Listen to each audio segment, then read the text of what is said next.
Welcome back to the show, Yves. Thanks for having me. Well, it's always my pleasure. Of course, now, Yves, my inbox is filling with hair pulling and cloth rending articles, all exhorting I take Donald Trump's threat to annex Canada seriously. Well, Yves, I can't do that. I'm unable to. So, for the rest of the country, how should they take the clown king's threat? Well, I think he is somewhat serious. I mean, I think this Yeah. he is an That sounds annex. like hedging to me. Yeah, yeah.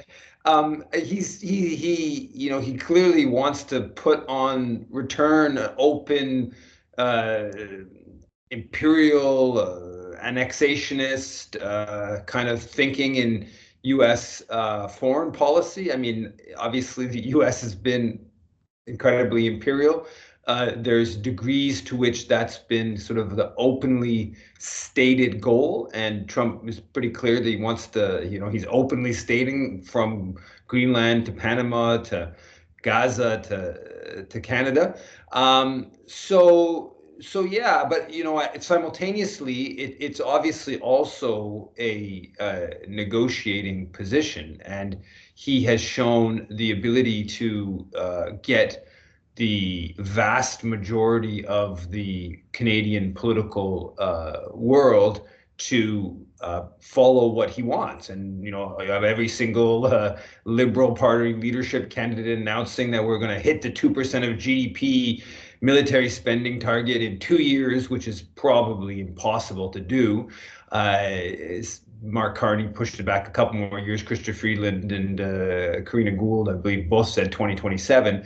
Um, and so you're getting these money put into the border. We're gonna defend our borders and militarize our borders and securitize our borders. So he's getting a lot of what he wants. Immediately, it's just sort of being conceded. So I guess from Trump's perspective, this is just the U.S. using its power. He likes to claim these wins, whether they are as big a wins as he claims is not. He likes to present that, and it feeds this notion of American nationalism, America, make America great again. That's we are the biggest and toughest, and the world's going to bow down to us. So, but I think what I do think ultimately, maybe we should go in a different question, but I think we should take it seriously. I think progressives, anti-imperialist Canadians should take it seriously in the sense that we have been offered, I think, a bit of an opportunity Mhm. to try to take some of this anti-US, anti-Trump sentiment and push it in a direction of, yeah, Canada shouldn't just follow the ugly American all its imperial activities around the world. And quite honestly, over the past 20 years, certainly since Harper, since maybe the 2003 Iraq and the 2005 or six ballistic missile defense, the both Harper and Trudeau's governments have been decidedly pro-Washington, and with almost nothing that's every Canadian government since World War II has been pro-Washington, but almost nothing that goes against the U.S. empire. So I think there's a little bit of an opportunity to push. To use the sort of vulgarness of saying the quiet part out loud, if you like, part of Trump, to push for a slightly better Canadian foreign policy, or at least breaking away from the U.S. empire, or maybe better put, even forcing the left, the social democratic left, to grapple with that, which the reality is the social democratic left, the NDP particularly, has been so much, so supportive of U.S. Imperial foreign policy in recent years. Well, yeah, this deal making uh, strategy of Trump's is pretty worn by this point. I wonder if anybody in the States is quantifying when you talk about his wins and his easy wins in this case, if they're quantifying what they're losing in the in the nature of Canadian esteem for their colleague or cousins south and so forth and so on. But in Canada, the reaction, as you mentioned, is has there been any reaction other than the crudely put boot licking of the American position, as you've just elucidated? Is there anybody else talking about this as an opportunity for us to diversify our trade partners, to make firmer stances in the Arctic, to maybe stretch our hands across the pole to Russia and across the Pacific to China? Almost certainly nothing with regards to Russia that I've seen.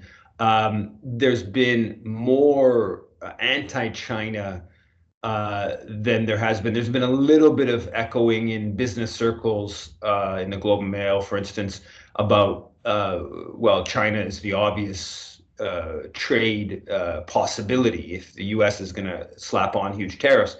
China's the obvious trade possibility. That's been mentioned a few places. There's been more, far more sort of, okay, Washington, why are you going after us? We're a great alliance against China, and we want to work with you against China. That way more of that rhetoric. So, there's somewhere in some place I saw a story about Canada joining BRICS. I think that actually might have been in the Globe Mail business section even, kind of raised that. Didn't really raise it as a necessary. I don't think it was an anti-Trump. I think it was 6 weeks, 2 months ago. I've seen a little bit of chatter in left social media on that question. I think that that's a question that at least should be put forward by the left, or the radical left, if you want to call it that. Has anybody at Brex extended an invitation? No, not as far as I know. I don't think that's obviously not a suggestion that has any applicable reality in the here and now reality. That is more of a marker that some elements of the left should probably start raising as part of a sort of counter geopolitical proposal to the ugly American. But there was an interesting statement. I think Jagmeet Singh's statement in response to Trump's incredible Gaza press conference with Netanyahu, where he went on a long rambling, about taking over Gaza, expelling everyone, and stuff like that. Jagmeet Singh's response, NDP leader's response, later that night, pretty quickly, was very strong for Jagmeet Singh. He called it utter madness. He, said Gaza is for Palestinians. For Singh was very strong. It got very wide circulation. To me, this was Jagmeet Singh is a bit boxed in on foreign policy issues because they have been so supportive of the U.S. empire on China, on the NATO proxy war, basically on military spending, on Iran. They don't have many issues that they can credibly, go at Trump on. But Palestine, over the past 14, 15 months, they've responded to the grassroots pressure, and they've gotten a bit better on that issue. So hammering Trump on Gaza is one where he can both align with the Palestine solidarity world, but he can also align with the sort of anti-Trumpist kind of sentiment growing in Canadian politics more broadly. So I think there is hints at, and you've seen some of the things that Charlie Angus has done on Gaza and stuff. Another politician who has been, I think, very aligned with the U.S. empire outlook.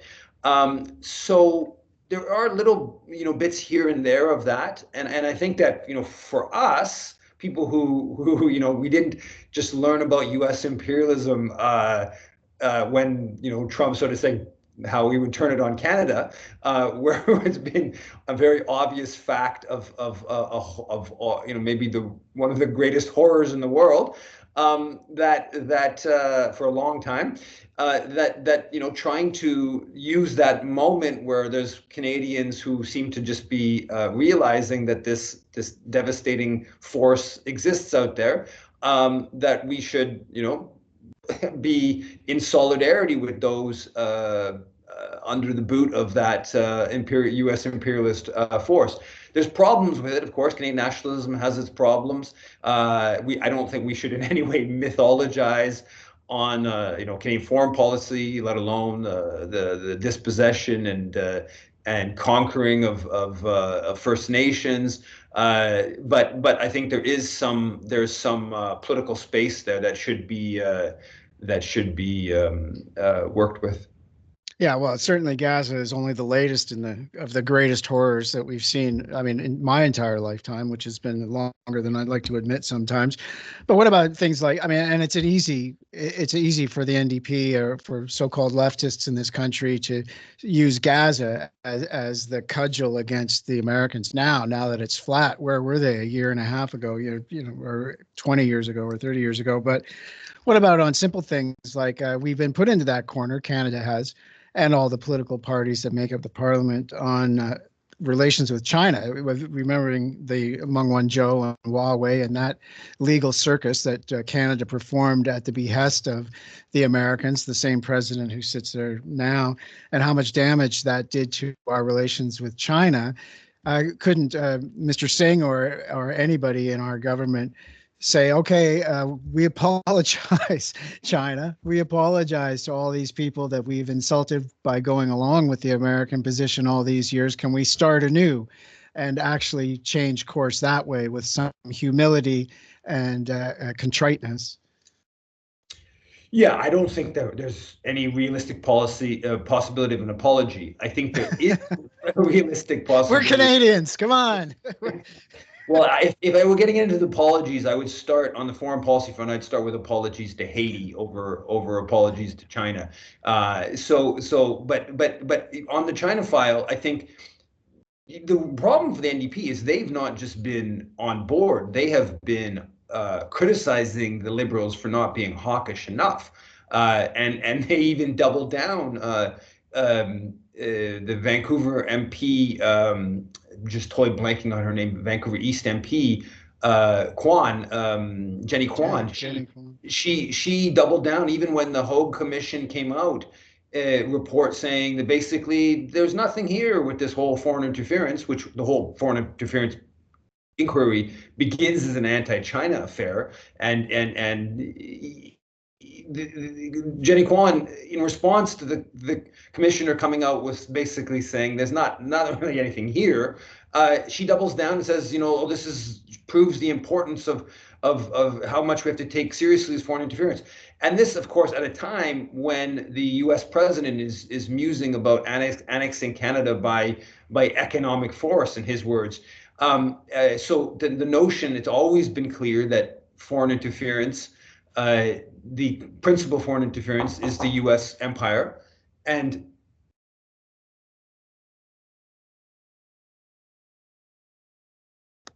je fais une interview.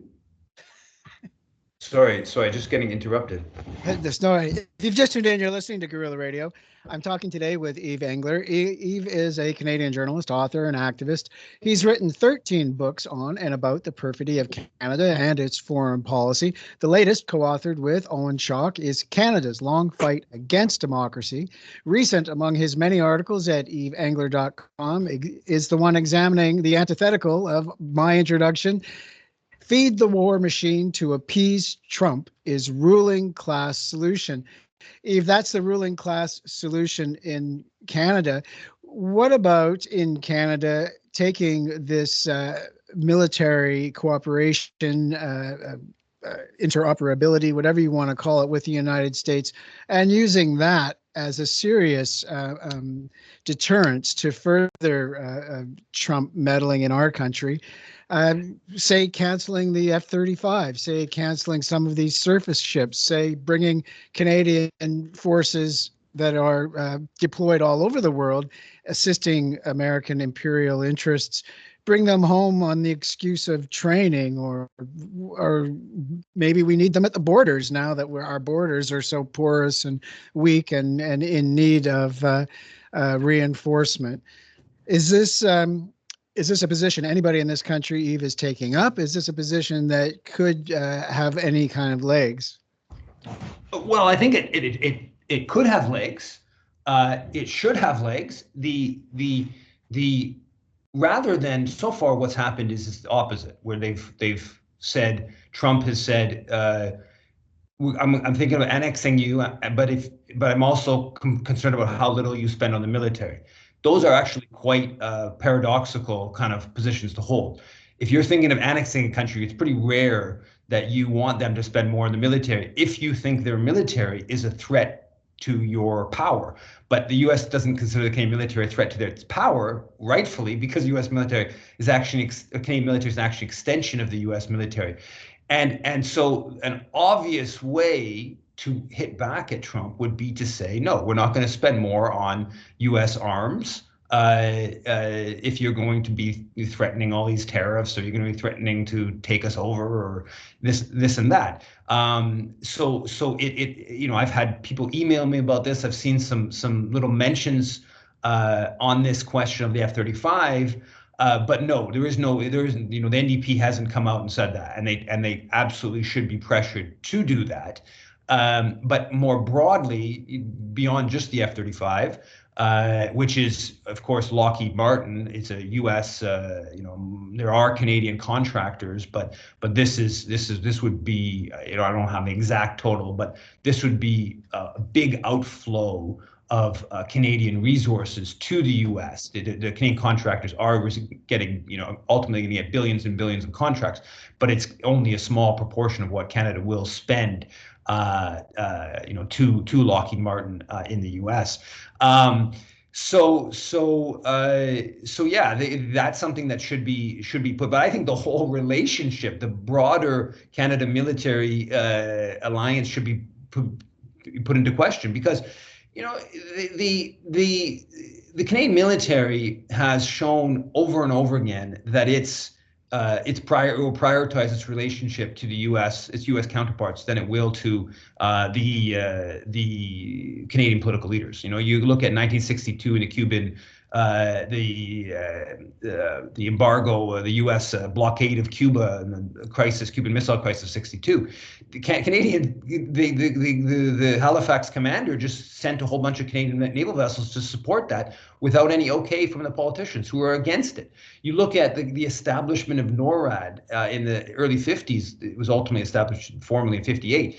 The Canadian Air Force begins a whole process of putting personnel down in Colorado, where the NORAD command is today, and does it all behind the backs of the political leaders. You look at the special forces, and NORAD. If you look at how NORAD allows U.S. commanders to dispatch Canadian fighter jets without an okay from Canadian political leaders. You look at Canadian Special Forces and how deeply tied in they are with U.S. counterparts. Part of the reason we know anything about JTF-2, the elite Special Forces, is because the U.S. Special Forces are more open about releasing information, so we learn about it through their operations. You look at, when in Afghanistan early on in 2001, where Canadian JTF-2 were deployed with British and U.S. That only came about because of with their some photos from the U.S. Same thing in Iraq in 2006. JTF-2 was involved in the rescue of a couple British Canadian hostages. And they never admitted it. It was because British and U.S. Special Forces told the CBC about it. So if you look at the Canadian military and the thinking, you look right to the top echelon, the Canadian military, they've all been at U.S. trained colleges, the military colleges, they all had really deep ties. In a sense, as one author put it, they've been vetted by the U.S. All the chiefs of defense staff for the past 20 some years have been essentially vetted by the U.S. Military. So the institution of the Canadian military is not structured to defend Canada from the U.S., which is the only country that could possibly invade Canada. It's structured to advance the U.S. war machine, and to a large extent, so is the arms industry in this country is mostly branch plants of U.S. firms. So cutting contracts, reducing military spending. it cuts these contracts. So to me, if you're asserting sovereignty, if you were trying to say no, Donald Trump, what you would do is exactly what you present. Hey, okay, we're canceling the F-35. We're gonna, we either ideally not purchase any new fighter jet, but at least maybe we'll look at the Swab, the one that came in supposedly in second in the procurement process. Where's the Avro Arrow? God damn it! I could have told you that was going to happen. Yeah, we might not want to go back all that way, but the point being is that yes, this should all be on the upside of the horribleness of Donald Trump is this sort of breaking down of the basic of this imperial relationship. And one element on that is that in some sense, one way to look at it is that the Joe Biden crowd are a little bit more sophisticated in operating the US imperial machine. They know that by being so crass and so open that you are angering they would say unnecessarily elements of the Canadian ruling class or Canadian thinking, and elsewhere in the world, that elicits opposition, and it elicits possibility for building, sort of counter anti imperial. Jean Chrétien in his biography talks about how he told Bill Clinton, if we can look a little independent, we can do things for you that if we don't just look like the 51st state, we can do things for you that even the CIA can't do. Right, so having a bit of independence can make Canada a more useful tool within the U.S. empire. Now, and he was a tool, was Chrétien, but he's preserved that aura about his premiership as being one as a champion for Canadian independence of thought and action. When we've talked about it, it's pretty widely known that Canada was up to its knees, at least, in the Iraq War and in assisting the United States in that illegal war, just as they assist today the illegal actions America takes part in, and Israel everywhere else around the world. Yves, we're fast running out of time. I don't want to let you go before giving you the chance to plug an upcoming webcast, which looks very interesting. Resisting the New McCarthyism in Canada is the title. It's put on through socialistaction.ca. Do you want to give us a minute or two about that on the way out? Well, yeah, I mean, basically what we've seen over the past 16 months is a upsurge of anti-genocide protests in this country. Probably the greatest example of internationalism, I think maybe in the history of Canada, opposition to Canada's role in supporting Israel's crimes in Gaza. But we've also seen this real reaction of authoritarianism. And you see it everywhere. You see it from the universities that are banning solidarity for Palestinian human rights. You see it with municipalities that have banned protests in all kinds of areas. You see it with the arrests of the raiding of homes in Vancouver, the putting a group like Sammy Noon on the terrorist list, a grassroots progressive organization on a terrorist list. The Indigo 11 in Toronto.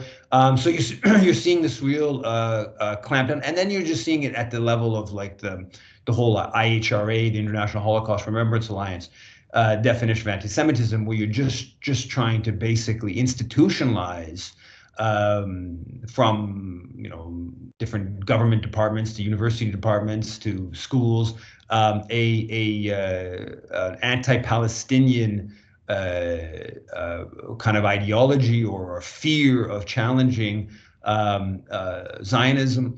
And tomorrow's on Thursday nights put on by Socialist Action, 8 p.m. Online webinar. People can find the registration on Socialist Action, Canada's Socialist Action's website. It's myself and someone from the BC Civil Liberties Association. Yes. And what's her name again? It is Aislinn Jackson. Yeah. Well, and also there's the Canadian Foreign Policy Institute. You've got a YouTube page as well. I'm looking at it right now. You've got a lot of terrific stuff on what we've talked about and other stuff, what's going on. As you mentioned, there's in Haiti, but also in Congo, things that Canada has a long and inglorious record with. You can go to foreignpolicy.ca to link to a lot of Yves' other stuff, or yvesangler.com. Yves, thanks a lot for coming on again. And as always, there's more topic than time. We'll have to catch